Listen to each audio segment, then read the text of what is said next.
Once again hello and welcome to star tuition point and star classes with Afzal Saifi. तो चलिए आज की class में हम सीखते हैं प्रोनाउन का यूज़। हमने हमारी एक क्लास में सीखा था कि नाउन क्या होते हैं, उसके काइंड्स कितने होते हैं और क्या यूज़ होता है नाउन का। लेकिन आज जो हम सीखने वाले हैं वो है प्रोनाउन। तो नाउन क्या होता है, पहले हम एक बार थोड़ा सा रिवीजन कर लेते हैं। नाउन होता है किसी भी चीज़ का, जो भी आपके सराउंडिंग है, जो भी आप जिस किसी का भी नाम लेते हैं वही एक नाउन होता है।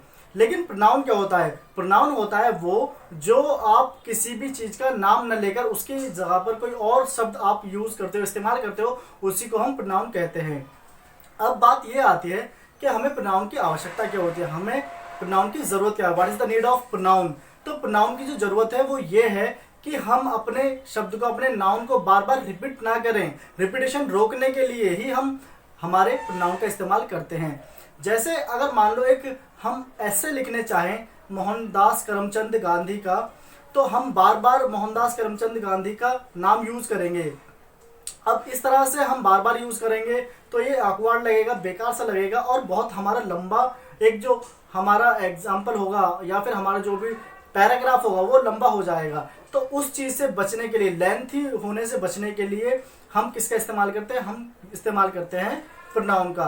तो प्रोनाउन का यूज़ इसीलिए होता है। अब देखते चलते हैं कि डेफिनेशन क्या होती है हमारे प्रोनाउन की और हमारे प्रोनाउन कितनी तरह के होते हैं।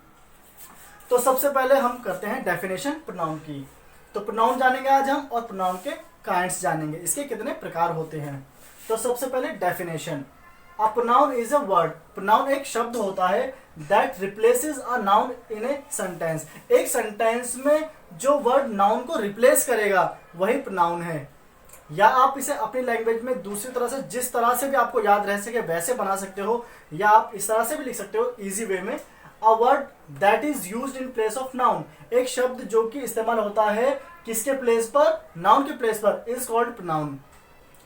नाउन के स्थान पर जो शब्द यूज होगा उसी को हम प्रोनाउन कहते हैं, या फिर जो वर्ड नाउन को रिप्लेस करेगा उसको हम प्रोनाउन कहते हैं। तो ये है डेफिनेशन हमारी प्रोनाउन की। अब देखते हैं हम प्रोनाउन के काइंड। तो सबसे पहले हम देख लेते हैं कि डेफिनेशन हमने देख ली, अब देखते हैं हम कि हमारे प्रोनाउन होते किस तरह से। तो आपने बहुत बार देखा होगा आई, मी, माइन, शी, दे, हर, और बहुत तरह के प्रोनाउन होते हैं हमारे जो हम यूज़ करते हैं डेली लाइफ में भी और हमारे सेंटेंसेस में, हमारे एक पैराग्राफ में, हमारी स्टोरी राइटिंग में। तो अब जानते हैं हमारा पहला जो हमारा प्रोनाउन है वो है पर्सनल प्रोनाउन। अब ये पर्सनल प्रोनाउन क्या होता है? पर्सनल प्रोनाउन होता है हमारा वो जो एक सीधे सीधे किसी व्यक्ति को, विशेष को बताए। जैसे आई, मैं, यू, तुम, ही, शी, इट, वी, दे और काफ़ी सारे होते हैं। तो ये सब हमारे पर्सनल प्रोनाउन बताते हैं एक पर्टिकुलर बंदे को, पर्सन को। एग्जाम्पल इसके हैं दे आर गोइंग, वे जा रहे हैं। अब हमने दे का यूज़ किया है, दे यहाँ पर प्रोनाउन है, हमने यहाँ पर किसी का नाम नहीं लिया है, जैसे राम, श्याम, गीता इस तरह से नहीं लगाया है। हमने बोला दे आर गोइंग, वे जा रहे हैं।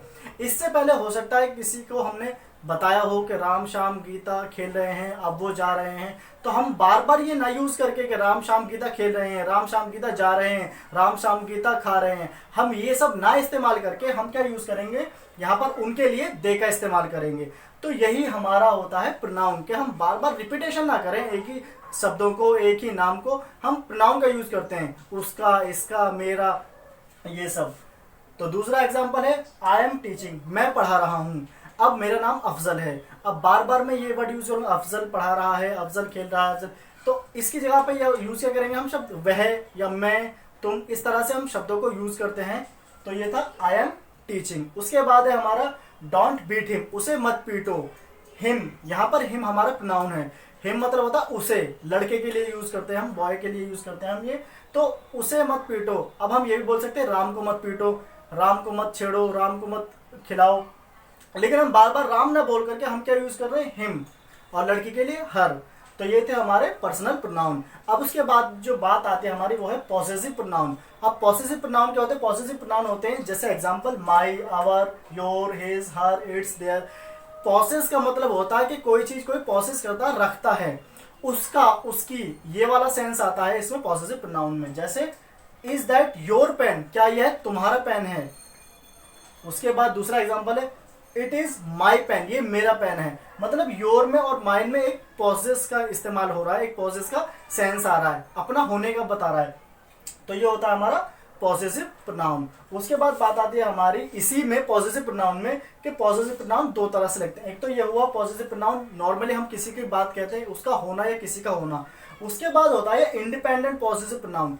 अब ये इंडिपेंडेंट पॉसेसिव प्रोनाउन क्या होते हैं? इंडिपेंडेंट पॉसेसिव प्रोनाउन वो होते हैं जिसमें हमारा इस तरह का जो एक प्रोनाउन वर्ड यूज होगा, जैसे mine, ours, hers, your, their, इस तरह के वर्ड हमारे यूज होते हैं।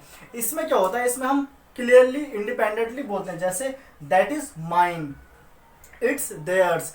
अब एक एग्जांपल ये है कि जैसे मैं बोलूं दिस इज माय मार्कर, तो बिल्कुल सही सेंटेंस है, दिस इज माय मार्कर, ये मार्कर मेरा है। लेकिन मैं इस सेंटेंस को मैं इंडिपेंडेंट पॉसेसिव प्रोनाउन के साथ भी मैं बना सकता हूं, जैसे दिस मार्कर इज माइन। तो यही होते हैं हमारे कौन से इंडिपेंडेंट पॉसेसिव प्रोनाउन। अब उसके बाद हम बात करते हैं हमारे तीसरे प्रोनाउन की, जो है इनडेफिनिट प्रोनाउन। इनडेफिनिट प्रोनाउन कौन से होते हैं? डेफिनिट मतलब होता है पक्का, जिसका हमें पता हो, और इनडेफिनिट मतलब होता है कच्चा, जिसका हमें पता ना हो। तो इनडेफिनिट प्रोनाउन होते हैं वो जैसे फ्यू, कुछ, एवरीवन, हर कोई, ऑल, सभी, सम, कुछ, और काफी होते हैं etc। तो मतलब जिसमें हमें पक्का पता ना हो, श्योरिटी ना हो कि कितने हैं, उन्हीं को हम क्या कहते हैं? इंडेफिनिट प्रोनाउन कहते हैं। जैसे एवरीवन इज हियर, हर कोई, प्रत्येक बंदा यहाँ है। दूसरा एग्जांपल देखते हैं इसका, all the boys are going, सारे लड़के जा रहे हैं। तो ये थे हमारे एग्जांपल किसके? इंडेफिनिट प्रोनाउन के। उसके बाद हम बढ़ते हैं रिलेटिव प्रोनाउंस की तरफ। अब रिलेटिव प्रोनाउन से हमें पता चल रहा है, रिलेटिव मतलब एक रिलेशन जो बताए, एक संबंध जो बताए, वो वाले प्रोनाउन होते हैं, जैसे हु, हुम, विच, हुएवर, दैट, विचएवर। ये सारे हमारे क्या होते हैं? ये हमारे होते हैं रिलेटिव प्रोनाउन, क्योंकि ये हमारे एक रिलेशन बताते हैं। कैसे? जैसे the driver, who was driving the car, driver जो गाड़ी चला रहा था, मतलब कौन गाड़ी चला रहा था? वही वाला ड्राइवर। तो ये जो हु है हमारा, ये हमारा क्या दिखा रहा है? ये हमारा इन दोनों सेंटेंस के बीच में एक रिलेशन बता रहा है। उसके बाद दूसरा एग्जांपल देखते हैं इसका, take whichever ones you want, मतलब कि ले लो जो भी कुछ तुम चाहते हो, जौन सा भी तुम चाहते हो। मीन्स इन दोनों सेंटेंस के बीच में विच एवर एक संबंध बता रहा है। उसके बाद चलते हैं हम इंटेंसिव या फिर एम्फेसाइज प्रोनाउन। अब ये वाले प्रोनाउन कौन से होते हैं? ये प्रोनाउन होते हैं जिसमें स्वयं वाला लग जाता है, जैसे माई सेल्फ, मेरे खुद के द्वारा, योर सेल्फ, तुम्हारे खुद के द्वारा, इट सेल्फ, इसके खुद के द्वारा, और जिसमें भी सेल्फ लग जाए etc, वो वाले हमारे कौन से होते हैं? इंटेंसिव या फिर एम्फेसाइज प्रोनाउन होते हैं। लेकिन इसमें थोड़ा सा ये याद रखना है कि ये हमेशा मोस्टली कब लगेंगे, नोट है ये इसके लिए कि आफ्टर नाउन या प्रोनाउन, मीन्स नाउन या प्रोनाउन के बाद ही हमें तुरंत इसको लगाना है, तो परफेक्ट हमारा सेंस सही देगा, अदरवाइज बाद में भी हम लगा सकते हैं। जैसे आई माई सेल्फ डिड इट, मैंने खुद से ये किया, मतलब मैंने स्वयं ये किया। दूसरा, she herself reads the book, वह खुद से किताब पढ़ती है। तो इन दोनों ही एग्जाम्पल में अगर हम देखेंगे तो माई सेल्फ और हरसेल्फ हमें दिखा रहा है कि स्वयं से काम किया जाता है या किया गया है। तो ये होते हैं हमारे इंटेंसिव या फिर एम्फेसाइज प्रोनाउन। उसके बाद हम देखते हैं डेमोन्स्ट्रेटिव प्रोनाउन। डेमोन्स्ट्रेटिव प्रोनाउन जो होते हैं, डेमो वर्ड हमें हमेशा याद रखना, डेमोन्स्ट्रेटिव और भी काफी चीजें होती हैं। तो डेमोन्स्ट्रेटिव प्रोनाउन जो होते हैं वो हमारे होते हैं दिस, दैट, दीज और दोज, सिर्फ ये याद रखना है। इसमें क्या होता है, इसमें सीधा सीधा ये बताते हैं, एक डेमो टाइप देते हैं, जैसे कि दीज आर न्यू बैग्स, यह नए बैग हैं, मतलब हमें डेमो देते हैं ये वाले। उसके बाद डोंट ईट दिस, इसे मत खाओ। तो दिस, दैट, दीज और दोज, सिर्फ ये वर्ड याद रखने हैं 4, और ये होते हैं हमारे डेमोन्स्ट्रेटिव प्रोनाउन, जो कि एक दिखाएं एक दशा को कि ये वाली है वो वाली। उसके बाद है हमारा इंटरोगेटिव प्रोनाउन। इंटरोगेटिव भी हमें बहुत आसानी से बहुत अच्छे से पता है इंटरोगेटिव कौन से होते हैं। इंटरोगेटिव होते हैं हमारे प्रश्नवाचक, क्वेश्चन वाले जो भी हमारे प्रोनाउन होंगे, जैसे हु, हुम, विच, व्हाट, व्हाटएवर, हुमेवर और etc, एक दो और ऐसे ही होते हैं जिसमें हमारे क्वेश्चन बताया जाएगा। तो इसके एग्जांपल देखते हैं, जैसे हु इज गोइंग फर्स्ट, कौन पहले जा रहा है। तो हमने पूछ लिया है, हमने बता दिया है कि कौन है जो पहले जा रहा है। इसका मतलब कि कौन सा हुआ हमारा इंटरोगेटिव प्रोनाउन हुआ, क्योंकि यहाँ पे किसी का एक का पर्टिकुलर बंदे का नाम तो है नहीं, क्योंकि अगर नाम होता तो वो क्या होता हमारा, वो नाउन होता। लेकिन हम यहाँ पे क्या कर रहे हैं, यहाँ पे नाउन का वर्ड यूज नहीं कर रहे, हम यहाँ पे प्रोनाउन यूज कर रहे हैं, उसकी जगह कुछ और यूज कर रहे हैं हम।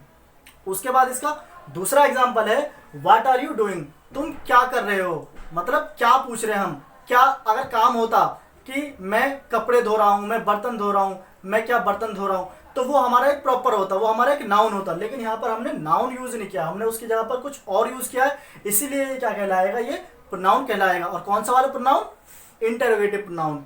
उसके बाद आता है हमारा रिफ्लेक्सिव प्रोनाउन। अब एक बात ये भी याद रखनी है कि रिफ्लेक्सिव प्रोनाउन और हमारा इंटेंसिव प्रोनाउन, एम्फेसिव प्रोनाउन, ये थोड़े से सिमिलर होते हैं, क्योंकि इसमें भी my self, your self, self वाला कंडीशन लगती है, और रिफ्लेक्सिव प्रोनाउन में भी हमारी क्या लगती है, my self, her self, it self, your self, ये वाली कंडीशन लगती है। तो इसके एग्जाम्पल देखते हैं पहले। They bought a car themselves, उन्होंने कार खरीदी खुद से, मतलब खुद से अपने आप उन्होंने कार खरीदी। We are going ourself, हम अपने आप जा रहे हैं। अब एक जो बात याद रखनी है वो ये रखनी है कि हम हमारे योर सेल्फ भी लगाते हैं SELF, और योर सेल्व्स भी लगाते हैं SELVES, सेल्व्स भी लगाते हैं।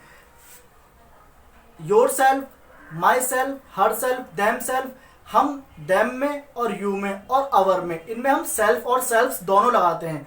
अब ये कब लगाते हैं, अगर हमें पता है कि वो दो बंदे हैं तो हम उसके लिए सेल्फ लगाते हैं, लेकिन हमें पता हो कि दो से ज्यादा हैं तो उसके लिए हम सेल्फ्स का यूज करते हैं, पहली बात। अब दूसरी बात यह है कि इंटेंसिव और रिफ्लेक्सिव में जब दोनों में ही सेल्फ वाली कंडीशन यूज हो रही है तो इनमें डिफरेंस क्या है, डिफरेंस सिर्फ इतना ही है माइनर सा, कि इसमें हम सब्जेक्ट या नाउन या प्रोनाउन के बाद ही तुरंत क्या लगाएंगे, हम ये वाला लगाएंगे, एम्फेसाइज वाला sense, my self, your self, her self, लेकिन इसमें हम बाद में लगा सकते हैं। बस यही थोड़ा सा इसमें डिफरेंस है भाई, कुछ नहीं।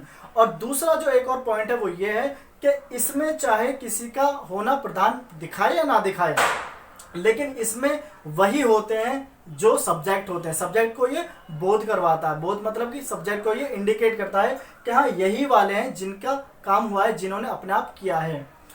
उसके बाद है हमारे डिस्ट्रीब्यूटिव प्रोनाउन। डिस्ट्रीब्यूटिव प्रोनाउन क्या होता है, डिस्ट्रीब्यूट मतलब होता है बांटना। तो ऐसे प्रोनाउन जो एक से दूसरी चीज को बांटेंगे उनको हम डिस्ट्रीब्यूटिव प्रोनाउन कहते हैं। जैसे each, every, none, either, neither, तो ये सारे ही जो हमारे वर्ड हैं वो सब एक दूसरे को बांटते हैं। जैसे ईच बॉय इज गोइंग, प्रत्येक लड़का जा रहा है, हमने लड़कों में से प्रत्येक को बांट दिया है तो हर लड़का जा रहा है। I play on every Sunday, मैं हर रविवार को खेलता हूँ, तो मैंने हर को बांट दिया है। डेज में से 7 दिनों में से मैं हर रविवार को बांट दिया है, तो ये क्या हुआ, ये हुआ हमारा डिस्ट्रीब्यूटिव प्रोनाउन। अब उसके बाद जो बात आती है लास्ट प्रोनाउन की हमारे, वो है रेसिप्रोकल प्रोनाउन। रेसिप्रोकल प्रोनाउन कौन से होते हैं, रेसिप्रोकल प्रोनाउन वो वाले प्रोनाउन होते हैं जिसमें हम लगाते हैं ईच अदर या फिर वन अनदर। अब ईच अदर और वन अनदर अगर आपके क्लियर नहीं है तो पहले मैं ये बता देता हूं आपको कि ईच अदर और वन अनदर दोनों का ही मतलब होता है एक दूसरे को, लेकिन ये हम लगाते कहाँ हैं, ईच अदर लगाते हैं हम ऐसी कंडीशन में जब हमें पता हो दो हैं सिर्फ, और वन अनदर लगाते हैं हम वहां उस कंडीशन में एक दूसरे के लिए जब हम दो से ज्यादा की बात करते हैं। तो एग्जांपल देखते हैं, Ram and Shyam fought each other, Ram और श्याम आपस में लड़े, आपस में एक दूसरे से लड़े। और कितने लड़े हैं वो, कितने बंदे, राम और श्याम, सिर्फ 2 बंदे हैं आपस में लड़े, तो उसके लिए हमने क्या लगाया, ईच अदर। अब उसके बाद बात आती है दूसरे, हम एग्जांपल देखते हैं, दे विश्ड वन अनदर, उन्होंने एक दूसरे को विश किया। वन अनदर यहां पर है कि 2 से ज्यादा होंगे वो, और उन्होंने एक दूसरे को इंडिविजुअली, म्यूचुअल उन्होंने विश किया। तो ये थे हमारे रेसिप्रोकल प्रोनाउन। तो ऑल इन ऑल ये थे हमारे सारे प्रोनाउन और उसके काइंड्स। हमारे 10 तरह के प्रोनाउंस होते हैं और इन्हें बहुत अच्छे से आपको समझना है, सीखना है, समझना है और समझाना है, और हो सके तो ज़रूर आपको पढ़ाना है। और इस तरह से पढ़िए कि आप पढ़ा सकें, इसको बहुत अच्छे से जानिए। कोई भी आपकी क्वेरी हो, कोई भी आपका डाउट हो, कुछ भी आपको पूछना हो तो प्लीज़ ज़रूर पूछिए। वीडियो के लास्ट में व्हाट्सअप नंबर है, आप कांटेक्ट कर सकते हैं। आप कुछ भी, आपको कोई भी क्वेरी हो, छोटी से छोटी, माइनर से माइनर और मेजर से मेजर, बड़ी से बड़ी, आप ज़रूर पूछिए। और इसी तरह की वीडियोस के लिए, देखने के लिए बने रहिए, सीखने के लिए हमारे पेज के साथ, ए स्टार ट्यूशन पॉइंट और ए स्टार क्लासेस के साथ, अफजल सैफी के साथ। तब तक के लिए गुड बाय, टेक केयर।